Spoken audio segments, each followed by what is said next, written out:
ما يود الذين كفروا لو كانوا مسلمين ذرهم يأكلوا ويتمتعوا ويلههم الأمل فسوف يعلمون وما أهلكنا من قرية إلا ولها كتاب معلوم ما تسبق من أمة أجلها وما يستأخرون وقالوا يا أيها الذي نزل عليه الذكر إنك لمجنون لو ما تأتينا بالملائكة إن كنت من الصادقين ما ننزل الملائكة إلا بالحق وما كانوا إذا منظرين إنا نحن نزلنا الذكر وإنا له لحافظون ولقد أرسلنا من قبلك في شيع الأولين وما يأتيهم من رسول إلا كانوا به يستهزئون كذلك نسلكه في قلوب المجرمين لا يؤمنون به وقد خلت سنة الأولين ولو فتحنا عليهم بابا من السماء فظلوا فيه يعرجون لقالوا إنما سكرت أبصارنا بل نحن قوم مسحورون ولقد جعلنا في السماء بروجا وزيناها للناظرين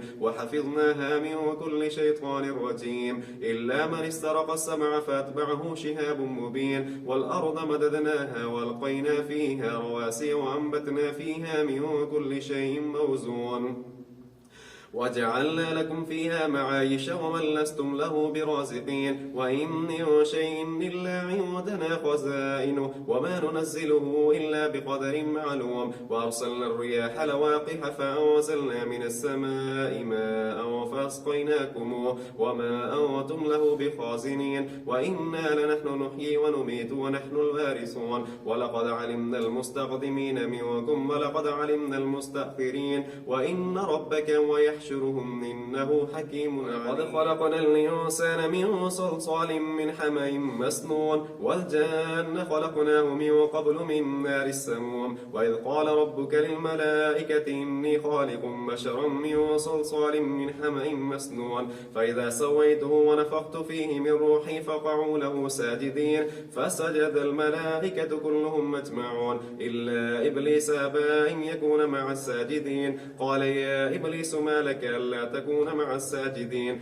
قال لم أكن ليسجد لبشر خلقته من صلصال من حمأ مسنون قال فاخرج منها فإنك رجيم وإن عليك اللعنة إلى يوم الدين قال رب فأنظرني إلى يوم يبعثون قال فإنك من المنظرين إلى يوم الوقت المعلوم قال رب بما أغويتني لأزينن لهم في الأرض ولأغوينهم أجمعين إلا عبادك منهم المخلصين قال هذا صراط علي مستقيم إن عبادي ليس لك عليهم سلطان إلا من اتبعك من الغابين وإن جهنم لموعدهم أجمعين لها 7 أبواب لكل باب منهم جزء مقسم المتقين في جنات وعيون ادخلوها بسلام آمنين ونزعنا ما في صدورهم من غل إخوانا على سرر متقابلين لا يمسهم فيها نصب وما هم منها بمخرجين نبئ عبادي أني على الغفور الرحيم ونبئهم عن ضيف إبراهيم إذ دخلوا عليه فقالوا سلاما قال إنا منكم وجلون قالوا لا توجل إنا نبشرك بغلام عليم قال بشرتموني على أن مسني الكبر فبم تبشرون قالوا بشرناك بالحق فلا تكن من القانطين قال ومن يقنط من رحمة ربه إلا الضالون قال فما خطبكم أيها المرسلون قالوا إنا أرسلنا إلى قوم مجرمين إلا آل لوط إنا لمنجوهم أجمعين إلا امرأته قدرنا إنها لمن الغابرين فلما جاء آل لوط المرسلون قال إنكم قوم منكرون قالوا بل جئناك بما كانوا فيه يمترون وأتيناك بالحق وإنا لصادقون فأصر بأهلك بقطع من الليل واتبع أدبارهم ولا يلتفت منكم أحد وامضوا حيث تؤمرون وقضينا إليه ذلك الأمر أن دابر هؤلاء مقطوع مصبحين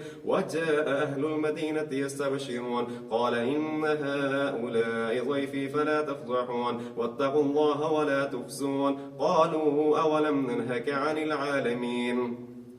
قال هؤلاء بناتي وكنتم فاعلين لعمرك إنهم لفي سكرتهم يعمهون فأخذتهم الصيحة مشركين فجعلنا عاليها سافلها وأمطرنا عليها حجارة من سجيل إن في ذلك لآيات المتوسمين وإنها لبسبيل مقيم إن في ذلك لآية للمؤمنين وإن كان أصحاب الأيكة لظالمين فانتقمنا منهم وإنهما لبإمام مبين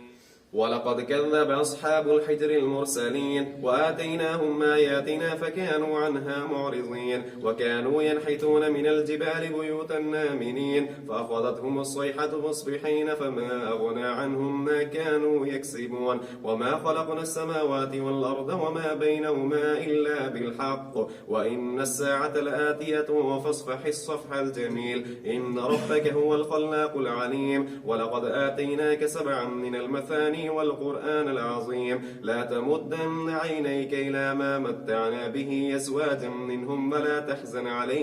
ولا تحزن عليهم واخفض جناحك للمؤمنين وقل إني أنا النذير المبين كما أنزلنا على المقتسمين الذين جعلوا القرآن عظيم فوربك لنسألنهم أجمعين عما كانوا يعملون فاصدع بما تؤمر وأعرض عن المشركين إنا كفيناك المستهزئين الذين يجعلون مع الله إلها آخر فسوف يعلمون ولقد نعلم أنك يضيق صدرك بما يقولون فسبح بحمد ربك وكن من الساجدين واعبد ربك حتى يأتيك اليقين